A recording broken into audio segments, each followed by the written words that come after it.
Bonjour à tous et à toutes et bienvenue dans l'émission radio Paris Gagnant, votre émission de sport et du Paris sportif. Au programme de l'émission du jour, petit point sur le l'autofoot, voilà, que je fais dans mon club avec un groupe où on joue à peu près à chaque fois, là ça fait 2-3 semaines, 1300 euros de mise, bon répartis entre plusieurs personnes bien sûr, donc je vous ferai un petit point. Ensuite j'ai deux sujets aujourd'hui. Alors le premier sujet c'est blacklister des équipes, point d'interrogation, donc c'est une question, est-ce qu'il faut le faire? Voilà, vous allez avoir mon point de vue là-dessus qui diffère, je pense, de pas mal de monde. Et la fin de saison, piège ou opportunité, hein, voilà, donc bon, là on va parler de football, mais c'est aussi valable dans d'autres sports. Et enfin, l'instant technique avec le coaching de Nathan, qui, la belle série, s'est terminée malheureusement l'autre jour. Voilà, avec la première défaite de Nice à la maison, ça devait arriver, voilà. Donc, il va essayer de rebondir pour la dernière journée de championnat de Ligue 1. Mais je crois qu'il ne va pas forcément nous envoyer en Ligue 1, qu'il va nous envoyer ailleurs. On verra ça avec lui tout à l'heure. Allez, sans plus attendre, je fais un petit point l'autofoot.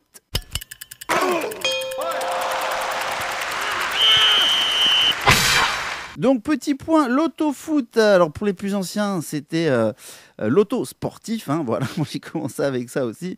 Et là, on s'y est remis un petit peu là, dans mon club VIP, Paris Gagnant. On est plusieurs, hein, je ne sais plus combien on doit être une trentaine, je sais pas, à jouer. À chaque fois, on a à peu près 1300 euros de mise pour jouer, pour faire des grilles. Donc, on fait voilà, on est deux ou trois à essayer de dire un petit peu ce qu'on voit sur les matchs. On en avait discuté dans mon club du Loto-Foot sur Nice-Angers. Et voilà, j'avais dit qu'il pouvait y avoir une décompression de Nice. Bon, c'est ce qui s'est passé. On en reparlera tout à l'heure avec le coaching de Nathan. Donc Angers a gagné 2-0. Il y a quand même il y en a trois qui ont trouvé les 14, trois grilles, donc ils sont partagés 500 000 euros parce que c'était un pactole d'1,5 million. Nous, on a eu, il me semble, 8 grilles à 11, je crois, quelque chose comme ça. Bon, voilà, on ne rentabilise pas encore, mais on a bon espoir de le faire. Donc, et puis avec Claude aussi qui vient de rejoindre le club, il est assez connu aujourd'hui sur Facebook, sur Internet pour faire des grilles Autofoot et Winamax. D'ailleurs, je lui passe un petit bonjour et merci d'être venu participer au débat dans le club. Je pense que tu vas aider pas mal aussi la communauté pour progresser dans les répartitions de grilles et tout. C'est ça un petit peu le nerf de la guerre aussi. Donc voilà, on a fait 11 sur 14. On espère faire mieux pour la dernière journée de championnat. Là, ce week-end, je vous en parlerai la semaine prochaine. Voilà, donc j'ai passé 1 minute à vous parler de l'autofoot. Maintenant, on va passer au sujet du jour. Et le premier, c'est blacklister des équipes. Et puis quoi encore? Voilà, ça c'est un petit peu ce que je dirais. On va aussi intégrer Nathan au débat. Bonjour Nathan. Bonjour à toutes et à tous. Alors ça va bien? Ça va très bien et toi? On parlera de Nice tout à l'heure. Oui, mais ça va quand même. J'imagine, il n'y a pas de problème. Donc voilà, pour moi, alors blacklister des équipes, est-ce qu'il faut blacklister des équipes, c'est-à-dire mettre des équipes de côté parce qu'elles ne vous réussissent pas, tout simplement, dans les paris sportifs? Est-ce que tu as un avis, Nathan, déjà sur cette question? On va prendre un avis neutre. Je pense que j'ai déjà essayé de blacklister des équipes. Ouais. Non, on a vu, ça sert pas à grand-chose. Ça sert pas à grand-chose. Non. Bah, en fait, sur Internet, on voit pas mal de trucs tourner où voilà, on conseille aux gens de blacklister des équipes. Alors, pour moi, c'est trop facile de blacklister des équipes, alors que le problème vient sûrement de vous. Alors, le prenez pas mal, mais je parle de l'analyse. Voilà, c'est sûrement l'analyse sur telle équipe ou tel joueur qui pose sûrement problème. Vous avez peut-être mal cerné ce joueur ou cette équipe. Tout à l'heure, j'en parlais avec Nathan en off. Par exemple, quelqu'un qui va prendre, on va dire, un Benoît Paire en tennis, et que Benoît Paire vous avez fait perdre 3-4 paris, je vais vous dire, bah oui, forcément, Benoît Paire, c'est quand même quelqu'un qui est un petit peu instable, on va dire, entre cassage de raquettes. Il est capable de vous sortir des gros matchs comme des matchs pitoyables. Donc, oui, ce type de personne-là, il ne vous réussit pas. Pourquoi? Tout simplement parce que personne n'arrive à le cerner. Donc, c'est même pas blacklister qu'il faut, il fallait même pas commencer à jouer sur lui. Voilà, forcément, il y a d'autres joueurs un peu fantasques comme Fonini, hein, au tennis, qui est capable de vous péter un câble. Les amateurs de tennis doivent voir de qui je parle. Donc voilà, pour moi, blacklister une équipe, un joueur, même une écurie, hein, quand je dis une écurie, c'est pour les sports mécaniques. C'est juste pour, on va dire, je pense, rassurer l'ego de certains. C'est mon point de vue, hein, bien sûr, donc vous pourrez en débattre sous le podcast. Voilà, donc vous vous rassurez en disant, bon, bah, j'ai perdu souvent sur cette équipe-là, je vais la blacklister. Comme ça, le problème est réglé. Alors, je vais vous dire, blacklister, j'aime pas le terme, mais sûrement arrêter de parier sur telle ou telle équipe, parce que, à mon avis, vous n'arrivez pas à cerner cette équipe ou ce joueur, et c'est de là surtout que vient le problème, et pas forcément qu'une équipe, voilà, que vous n'avez pas de chance en jouant une équipe ou qu'elle ne vous réussit pas. Enfin, ça, c'est des croyances, pardon, un petit peu, voilà, on rentre dans l'extra naturel là, et ça n'a rien à faire dans les paris sportifs. Voilà, si vous voulez garder la tête sur les épaules, c'est de l'analyse, de la prise d'information. Forcément, donc je serais plutôt d'accord avec Nathan, ouais, que blacklister, pour moi, ça veut strictement rien dire. Voilà, il suffit juste de ne pas jouer sur les équipes que vous ne connaissez pas ou les joueurs que vous ne connaissez pas.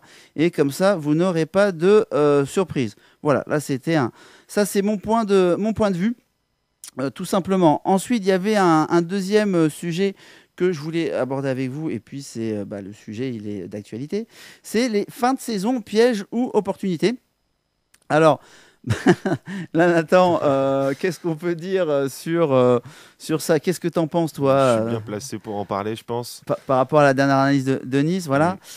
Donc pour toi, c'est plutôt des pièges ou des opportunités, sachant qu'on peut considérer la fin de saison, ça fait 2, 3, 4 journées de championnat là, qu'on est en fin de saison, certaines équipes n'ont plus rien à jouer. Qu'est-ce que toi, tu en penses? Je pense que ça peut être les deux, hein. Ça peut être une opportunité comme un piège. Au niveau du pari, parce qu'au final, une opportunité peut se transformer en piège, ça dépend comment on joue, comment on analyse.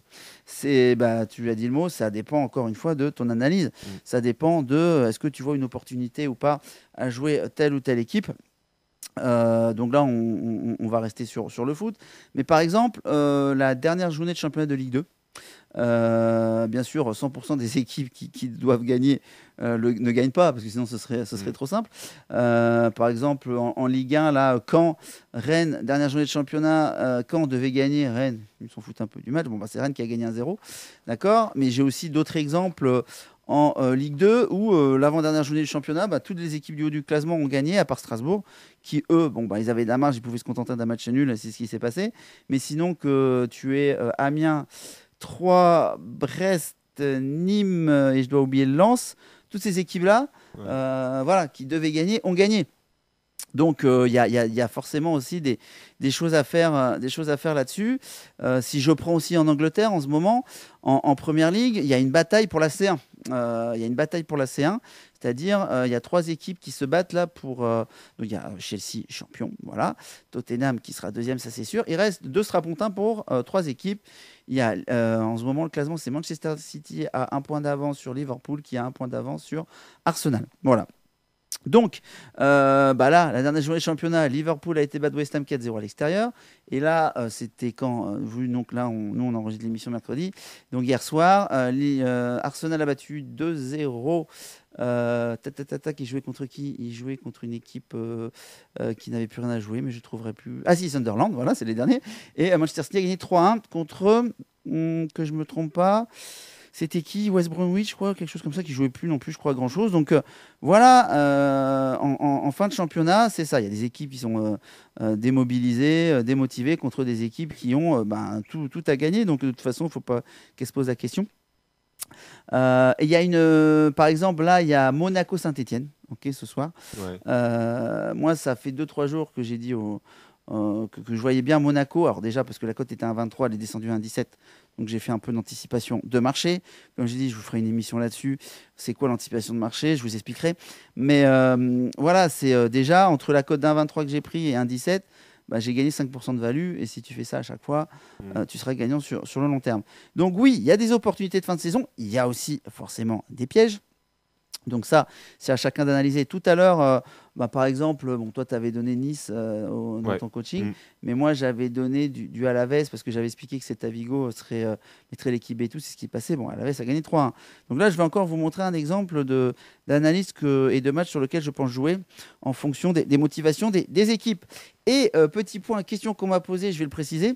Est-ce que tu sais pourquoi en France, on ne peut pas jouer là sur par exemple, on n'aura pas grand-chose comme match à jouer sur la Ligue 2 et la Ligue 1 pour la dernière journée. C'est ce qui s'est passé l'avant-dernière journée.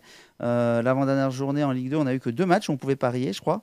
Et je crois que ça va être pareil cette journée-là. Est-ce que tu sais pourquoi en France on peut pas? Oula, non. Non, non, pas du tout. Non. Bon, je vais te l'apprendre, je vais peut-être l'apprendre aux auditeurs aussi. Bon, donc l'Argel, qui est la police française des jeux, l'autorité de régulation des jeux en ligne, n'autorise pas les matchs quand une équipe a quelque chose à jouer et que l'autre équipe n'a plus rien à jouer. Parce qu'ils ont peur de la corruption. Voilà, donc je vous l'apprends peut-être. C'est pour ça, et j'ai eu plusieurs fois la question, donc je préfère le dire à tout le monde. C'est pour ça qu'en France, on ne peut pas parier sur, par exemple, il y avait un Bourg-en-Bresse-Brest. Et ben, tu ne pouvais pas parier sur ce match-là sur les books français parce que Brest avait des choses à jouer, Bourg-en-Bresse n'avait plus rien à jouer. Ils ont peur que voilà, il y ait des mallettes qui traînent avec quelques billets dedans.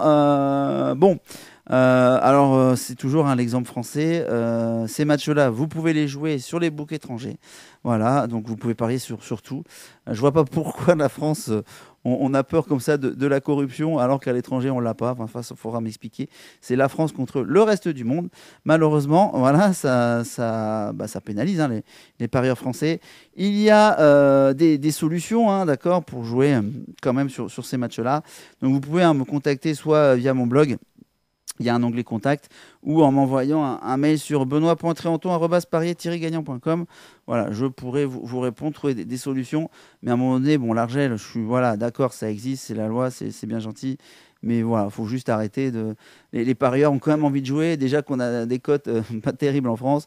Donc il faut juste arrêter à un moment donné de toujours tirer sur les mêmes. Et c'est pas de notre faute s'il y a du Karabatic ou des gens comme ça qui ont joué sur leur propre équipe. Bon, voilà, ça doit arriver aussi ailleurs. Il n'y a pas forcément mort d'homme. Mais bien sûr, il ne faut pas que ces joueurs-là doivent être contrôlés.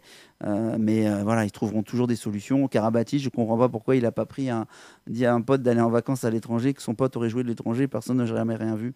Donc à un moment donné, c'est que les mecs n'étaient pas non plus très intelligents. Bref, donc voilà, c'est la réponse à ça. Pourquoi on ne peut pas jouer sur les derniers journées de championnat. Ce qui est débile parce qu'en plus, voilà, ça perd de l'intérêt aussi. Comme je dis toujours, mettre un petit billet sur son équipe qui va jouer la montée, on veut qu'elle gagne et tout. Ouais.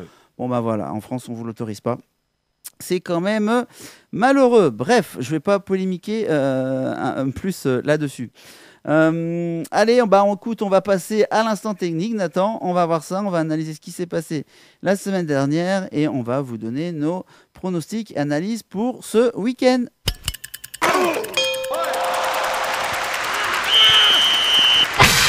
Allez, l'instant technique, le coaching de Nathan. Alors, Nathan, on revient, comme on a dit, sur le Nice-Angers. Alors, qu'est-ce que tu peux nous dire sur ce match-là? On t'avait joué dans Nice. J'avais joué Nice en sec. Ouais, voilà. Totalement. Okay. Et j'étais très confiant. Et en fait, ils ont perdu 2-0 du coup contre Angers. Alors, qu'est-ce que tu fais une analyse après comme ça en amont de ce qui s'est passé sur ce match? Quelle analyse Oui, parce qu'il faut toujours analyser aussi qu'on a perdu un pari. Ouais. Si c'était à refaire, est-ce que tu le referais? Si tu me dis non, mais j'ai besoin d'argumentation. D'accord. Voilà. Donc, est-ce qu'à la base c'était toujours un bon pari? Est-ce que la compo d'équipe que tu pensais, elle a été la même sur le terrain? Parce que nous, quand on fait l'émission, on n'a pas forcément toutes les compos. Donc, c'est ça qui est un peu compliqué. Voilà, je te laisse la parole. Ouais. Alors, je pense que Nice aurait effectivement sûrement peut-être gagné ce match contre Angers si ça avait été en milieu de saison ou s'il y avait une place importante à prendre pour Nice. C'est ce que je pense aussi. Ouais. C'est ce que tu m'avais dit d'ailleurs. Ouais. Et je t'ai pas écouté, mais bon. Non, mais bon, voilà. Après, voilà. Et on renaît de ses cendres. Et donc, voilà, Angers a gagné. Et comme tu disais, Nice a dû avoir un relâchement. Et ce qui n'est bon. Bien sûr, ça ne m'en joue pas non plus, moi, mais je comprends tout à fait. En fait, ce qui se passait, c'est que Nice était assuré d'avoir la 3e place. Donc, je pense que le job, il l'avait fait. Après, ils jouaient leur dernier match à la maison, donc on pouvait dire qu'ils allaient peut-être tout donner et tout, mais Nice avait aussi pas mal de blessés. Hein. Ils n'ont pas été... ils sont 3e, mais ils n'ont pas été gâtés par comment j'allais dire, les blessures. Ils ont eu pas mal de blessés. Ils n'ont pas un banc aussi profond que les grosses teams comme comme Monaco, enfin, et même Monaco, ils n'ont pas un grand banc, mais comme PSG, Ouais, Lyon PSG, aussi, ouais. qui ont pas mal de monde sur le banc. Donc, bon, voilà, ils avaient accompli ce qu'ils avaient accompli dans la saison. Donc, troisième, c'est très bien. Ils ont peut-être eu un petit relâchement. Je vous mets Ouais. en garde pour Nice aussi ce week-end. Il faut voir, est-ce qu'ils seront déjà en vacances ou pas. Il y a pas mal d'équipes qui seront en vacances. Ouais. On pourra en parler.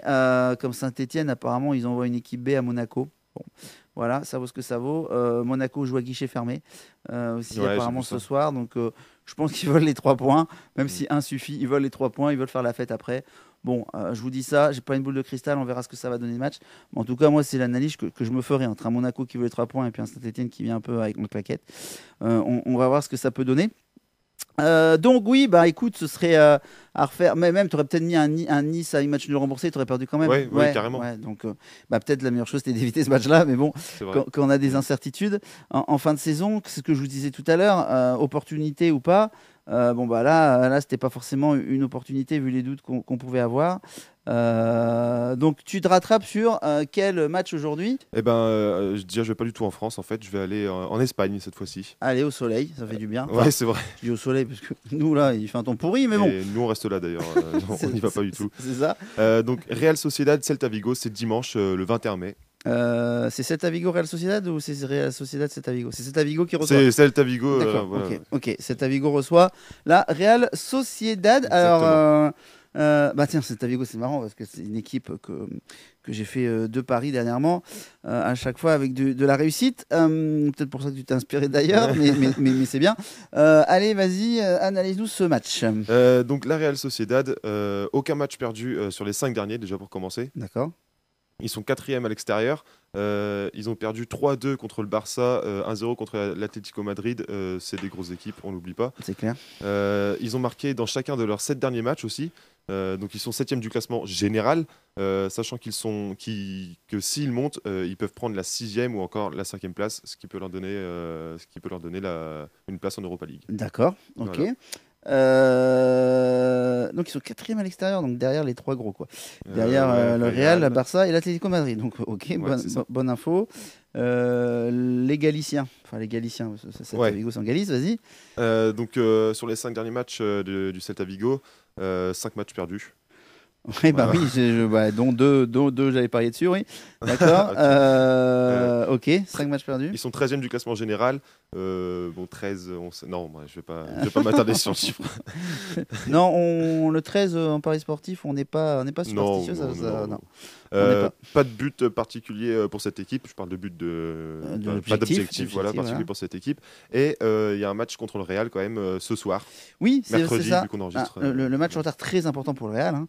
Bien sûr, ça pourrait les rapprocher quasiment à 9 orteils et demi du titre, ce qui prendrait 3 points d'avance à Barcelone. Il ne manquerait plus qu'un point au dernier match. Donc, oui, bon, là, Celta Vigo, donc Real vient avec la grosse team, et je pense que le Celta Vigo, pour une fois, vont aussi mettre la grosse équipe, parce que Ouais, moi, possible, vu que je connais un peu le dossier du Celta, donc ils étaient en Europa League. Ils ont perdu en demi-finale. Donc l'entraîneur mettait la grosse équipe en Europa League et l'équipe B en championnat. Ah, Le championnat, bon, ils sont fait éliminer, mais ils ont pas été, ils ont tenu la dragée haute à Manchester United. Et là maintenant, cette semaine, donc ils jouent le match en retard là, mercredi. Ils rejouent le dernier match de championnat samedi ou dimanche, je sais plus. Donc autant te dire que le Celta Vigo, ça fait quelques semaines qu'ils enchaînent 2 matchs par semaine. Et Celta Vigo, allez, c'est une équipe comme une équipe moyenne en France. Ils n'ont pas le banc qu'il faut. Ouais, parce que déjà 2 matchs par semaine pour une bonne équipe, c'est quelque chose. Voilà, pour une équipe moyenne, Ouais. on a fait penser à Guingamp des années où Guingamp était en Europa League et où tirait la langue en championnat. Donc pour moi, c'est un peu la même chose. Donc voilà, je trouve pas mal ton analyse aussi sur ce match-là. Donc tu vois quoi là, toi, comme Sachant qu'ils ont déjà perdu ils ont perdu leurs 3 derniers matchs à domicile sans marquer un seul but. Ok. Je sais pas si ça va continuer dans cette lancée qui est pas top, hein, on peut le dire. Ouais. C'est sûr que j'ai du mal à voir un but de leur part ou ne Du serait-ce qu'un. Celta. Ou alors ils pourront en marquer un, mais en Voilà, phase, exactement. Real, ils sont 4e à l'extérieur, donc ils vont au moins en marquer un aussi. C'est sûr qu'ils ripostent dans tous les cas. Donc ton pari serait quoi? Moi, je préférais prendre un draw no bet sur la Real Sociedad. Real Sociedad, draw no bet. Tu peux nous dire, donc tu nous as dit le classement de la Real Sociedad, donc la Real Sociedad a quelque chose à jouer là. Ouais, carrément. Oui, eux ils ont quelque chose et le Celta n'en a plus. Et qu'est-ce qu'ils ont à jouer? Pas du tout. Celta, Le Real Sociedad, une place en Europa League. Oui, d'accord. totalement. Europa League. Donc voilà, oui, je pense que pour un club comme ça, la Real Sociedad, c'est important d'être en Coupe d'Europe. Et c'est quoi le classement? C'est-à-dire, en fait, ils sont 7e et la 5e et 6e place sont qualificatives. Ouais, Et c'est ils ont un ça. point de retard, c'est ça? Ouais, Ouais, ok. exactement. Bon, bah écoute, ouais, ça me paraît pas mal. Ils vont tout faire. Au moins, eux, on sait qu'ils vont être motivés. Ils vont tout faire pour prendre les 3 points. Celta Vigo, pour moi, le match de gala de fin de saison, c'est ce soir contre le Real. Ouais, À voir comment ils vont se retrouver. À voir comment ils vont. Après, c'est aussi une sorte de petit derby. Celta Vigo, Real ouais, Sociedad, ouais, c'est clair. c'est au nord de l'Espagne. Ça Donc, a toujours été. c'est peut-être un petit derby. Mais même, allez, on part du principe que. Aujourd'hui, on n'a pas les compos, hein, je le répète, mais on part du principe qu'ils vont mettre les deux meilleures équipes, hein, d'accord, les entraîneurs. Donc Celta Vigo, Real Sociedad. Real Sociedad, c'est sûr, Celta Vigo, je ne sais pas trop. Mais pour moi, Celta Vigo, ils n'ont plus d'essence dans le moteur. Ouais. Je pense qu'ils n'ont plus d'essence dans le moteur. Ils se sont fait éliminer de l'Europa League juste pour un but. Je ne sais pas comment ils sont mentalement. Là, ils vont jouer contre Real. Je ne pense pas qu'ils vont gagner. Bon, et Real Sociedad doit gagner. Bon, ok, d'accord. Donc, on est couvert par le nul. Donc, Ouais, c'est pas mal. carrément. Ton pari est pas mal. Real Sociedad. Draw no bet, une cote à 1,35. Ouais, en temps no bet. 1,35 en draw no bet. Ouais. Match nul remboursé. Bah écoute, on va voir ça. On est parti en Espagne là. Mais oui, Celta Vigo, c'est marrant vu que moi aussi, je suis cette équipe-là parce qu'ils ont du mal en fin de saison. Ça s'explique par plein de choses, la fatigue et tout ça, la Coupe d'Europe. Donc, ok, ben, je valide ton pari. Real Sociedad Draw no bet, j'aime bien. J'aime bien. Je préfère ça à Nice que la Ouais, semaine dernière, hein, d'accord? j'imagine. Je préfère celui-là parce que Nice, tu me prenais une équipe qui jouait plus rien, alors que Real, je sais qu'ils vont se donner à fond. Quoi qu'il arrive, voilà, ils veulent rien regretter, donc ils vont pousser. Alors, ils vont peut-être perdre 1-0, ils vont peut-être perdre 2-1, j'en sais rien, un contre, un truc, c'est le foot, mais en tout cas, dans l'analyse, voilà, on est couvert par le nul et je trouve ça pas mal. Moi, je reste aussi en Espagne, tu vois. J'avais aussi trouvé un match en Espagne intéressant à jouer. Il me semble, je vais vous expliquer pourquoi. C'est Leganés contre Alaves. Alors, c'est pas un match intéressant. Donc, je vois un Leganés match nul remboursé. Donc, c'est pas du tout à cause du classement, parce que Leganés c'est 16e avec 34 points, Alaves est 9e avec 54 points. Donc voilà, c'est pas du tout pour le classement. C'est pas non plus comment j'allais dire, au niveau des buts marqués ou encaissés. Parce qu'à Leganés à la maison, c'est 21 marqués, 22 encaissés. Et à Alaves à l'extérieur, c'est 21 marqués, 21 encaissés. On a à un but près les mêmes chiffres. La forme du moment, c'est aussi avantage à Alaves. Donc vous allez me dire, ok Benoît, mais qu'est-ce que tu nous fais avec ton Leganés match nul remboursé? Pourquoi ce pari, hein, on va me demander. D'ailleurs, Nathan, je vois ses yeux, il va me demander qu'est-ce qu'il est en train de faire. Non, c'est tout simplement pourquoi, je vous explique. Alaves, dans une semaine, ils ont la finale de la Coupe de Roi contre Barcelone. D'accord? Dans une semaine. Donc là, ils vont jouer samedi ou dimanche. Et la finale de la Coupe de Roi, je crois que c'est samedi ou dimanche de la semaine d'après. Donc, je me mets à la place du coach. D'accord? Alaves, là, ils restent sur 3 victoires. Alaves, voilà. Pour moi, il a fait une bonne revue d'effectifs. Voilà, il a gardé les joueurs sous pression. Moi, je serais lui. Pour éviter les gros pépins, les blessures de mes titulaires, qu'est-ce que je ferais ce week-end? Eh ben, je mettrais mon équipe B. Voilà. Je mettrai mon équipe B. Pourquoi? Parce qu'ils s'en foutent de ce match-là. Lui, ce qu'il veut, c'est la Coupe du Roi. Voilà, ils sont 9e. C'est une super place pour Alaves. Voilà, ils ont fait une super saison. Ils ont fini en boulet de canon. Et ben moi, ce match-là, je suis coach d'Alaves. Je me dis, j'en ai pas forcément besoin. Voilà, j'ai fait une revue d'effectifs. Je sais qui je vais mettre titulaire en Coupe du Roi. Je veux pas qu'il se blesse. Je fais tourner. Mais non, mettez-vous à la place des joueurs d'Alaves. Vous allez jouer la Coupe du Roi contre Barcelone. Donc, finale de la Coupe du Roi, hein, c'est comme la Coupe de France, hein, c'est la Coupe d'Espagne, pardon. Mettez-vous à la place des joueurs d'Alaves. Est-ce que vous allez vous donner à fond sur le terrain en risquant la blessure et vous privez une semaine après du match de Barcelone? Honnêtement, je pense pas. Alors les mecs, c'est des pros, ils sont payés pour, mais je ne pense pas. Intérieurement, inconsciemment, il y a quelque chose qui va se passer. Ils vont avoir toujours un petit temps de retard. Donc, pour moi, je partirai sur Leganés, voilà, avec du Drono belge, Drono belge, mais non, pas du tout. Drono bet, moi aussi, c'est la fin de saison, hein, ça se voit. Donc, Drono bet, et en plus, vous avez une jolie cote à 1,47, 1,50. Ça peut même jouer en simple, en sec. Voilà, je pense que cette cote-là va baisser. Là, on est mercredi. J'ai pas la compo, donc moi, je fais une projection de si j'étais l'entraîneur et ce que je ferais, et si j'étais les joueurs, je lèverais le pied. Ça m'aurait aussi pas mal d'habitude quand j'ai cette analyse-là. Donc Leganés avec match nul remboursé. S'il y a match nul, Bon, voilà, deux équipes sont contentes. Les Ganes finit à la maison avec un match à domicile. Sur un match nul, les supporters sont contents, ils sont sauvés, basta. Et puis bon, voilà, Alaves a fait jouer l'équipe B, voilà, petit match d'entraînement. Donc voilà ce que j'imagine. Alaves peut gagner, bien sûr. Là, mon pari, il faut le prendre. Enfin, moi, je le prends maintenant. Je fais une anticipation de marché. Généralement, j'ai plutôt raison. Mais si Alaves fait jouer les titulaires, bon, ça change un petit peu la donne. Ça restera quand même que je pense qu'ils vont lever le pied, les joueurs. Mais voilà, la value serait un petit peu moindre sur mon Leganés draw no bet. Match nul remboursé, mais je reste là-dessus. Voilà.